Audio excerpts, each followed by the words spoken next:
Okay. Ooh, that bass right there just came up and grabbed a fish. See him? Okay. That's actually like a, did you see him? He's right there. There's a whole school of them. He's like, they're like 2.5 pounders. Look at all his bluegills. Got that one. All right, there we go.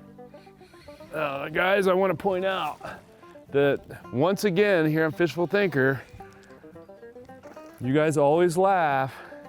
We're gonna lock the boat down right here, but the truck is maybe, my Tundra is maybe 100 yards from the boat. We're on a 9,000 acre lake, haven't been here in 7 years.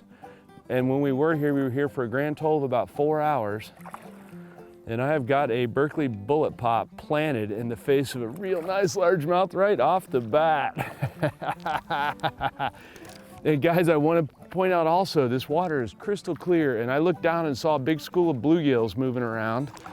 We're gonna be careful with him because that's a nice one, and he choked that popper. Come here, buddy, and I got him on the tongue, which is not my favorite place to hook one, and golly, we got one right off the bat. How about that, guys? You can see he's all beat up post-spawn right here, second week of May. Water temperature 70 degrees. And look how clear. Look when I hold this fish in the water, guys. Look how clear the water is. You can see that. And so a couple things about that. Oh man, that was nice, guys. And here's the little brand new Bullet Pop. You guys have seen that on Fishful Thinker a couple different times. That's the size 60. That's the little tiny one, which is why I'm throwing it on spinning rods. The reason I've got the little tiny one is because this water is crystal clear, so I don't need a big giant profile. You also notice it's a bit of a translucent color. You can see through it.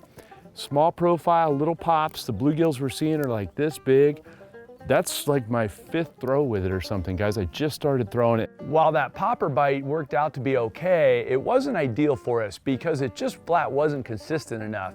No matter what we did, we just got a bite or two here or there, and it just wasn't very consistent. So we ended up leaving that shallow stuff and going and looking around at more closer to the main lake, let's say, to see if we could find some of the smallmouth that live in that lake. Now the smallmouth would be a little bit farther post-spawn, let's say. They typically will spawn ahead of the largemouth. And I believe that's what we ran into because the bites we got from the smallmouth were very committed bites. We didn't get a lot of them, but they were very committed bites, and they were the quality of fish we would like to find. Got that one. All right, guys, there we go. I just said I like that shade line, and that's a big old brown one right there, guys. That's the smallmouth we're talking about, and that's a nice one, and he just wrecked that Bullet Pop. Look at the size of that smallmouth, guys. That's a big old smallie. And hopefully he's gonna stay on there. Got a spot locked down. And geez, guys, we're talking about the mixed species here at Wilson Lake. That's probably pushing a 4-pound smallmouth, guys. That's a big smallie, maybe not that big. That water's clear.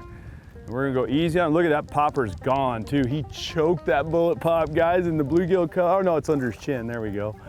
All right, so just in the interest of being graceful here with him, we're gonna go ahead and net that guy, I think, because I don't wanna lose him. That's a nice smallmouth. Come on over here, buddy. Come on over here in my big net. That's a nice one, guys. That's a beautiful smallmouth bass. Look at that. That's why you come out to lakes you've never been to just to check out fish. He's post-spawn probably as well, just based on temperature. His fins are chewed up. That's a solid 3+ pounder for sure. There's a little bluegill colored Bullet Pop. And he splattered that bait, dude. It hit the surface and he splattered that thing. So we'll get him put back. We're not keeping fish. The thing about Wilson Lake in Kansas that has to be kept in mind is, as like any other reservoir, the water moves up and down significantly, and there's a lot of flooded vegetation that looked really good. The big surprise to us there was that the really heavy vegetation, the cattails, the stuff that I really thought we might get a traditional flipping bite in, did not happen for us. And I think it's because the fish were still a little too close to the spawn.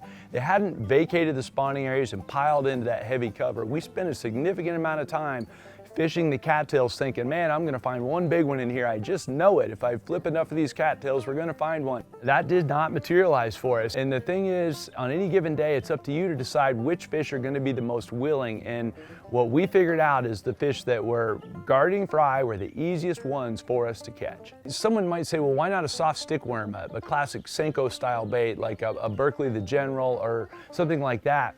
I tried that. I don't believe that it just was enough of an irritant for them. I think if they had been feeding, it would have been pretty good.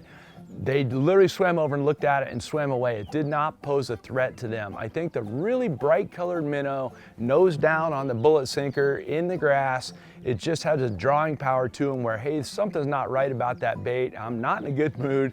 I'm gonna go over there and grab it. And the thing to keep in mind is he doesn't have hands, he doesn't have teeth. All you can do is pick it up and move it somewhere else and drop it off. And that's what we took advantage of. There's one thing that's really important also to keep in mind about this scenario is that the fish were not, because they're not feeding, they're not really getting a clean bite on the bait a lot of the times. They're just barely, I could literally see some of them pick it up and you can see the sinker was right there. So your hook set's gotta be timed really well. And that's a really important thing because otherwise you're gonna pull the bait away from fish and that's not ideal. If they're feeding bite, they'll ingest that whole thing and you'll get them deep. But if you watch a lot of these hook sets, they're close range, they're quick, and because it's straight braid at close range on a medium heavy rod, I'm just careful about how I set the hook. There's some of my favorite hook sets all the way around, and it's just definitely something you have to work on. And one of the things I think that separates really good bass anglers from average bass anglers is not only their ability to get bites, but their ability to adjust the hook set based on how they're fishing. All right, now guys, that's yeah, that'll work, guys. Look at that one following him out too. That was right in the edge. I gotta give credit to the camera guy. He looked over there and saw that one. I just finished saying we weren't seeing him. And that's a nice one, guys. And he is barely hooked. Oh no. Stay on, fish. Stay on, fish. Be lazy, be lazy. Got him. Oh. Oh my gosh, guys. And look at this. There it is. We've been joking about this all day, guys. I want to point out that's a 4-inch gulp minnow on a 3/16 ounce tungsten weight on a 4-aught Fusion 19 flipping hook. And it's obviously tore up and not on there. I had it Texas rigged. And guys, there you go. That's a pretty one right there.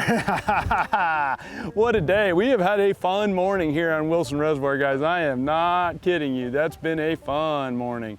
All right, we're gonna get that one put back. That's a solid, that fish is pushing 4 pounds right there. Let me give you guys a look. I'm gonna kiss that one. Mwah, for good luck. Oh, here you go. Watch how clear this water is, guys. Watch how clear.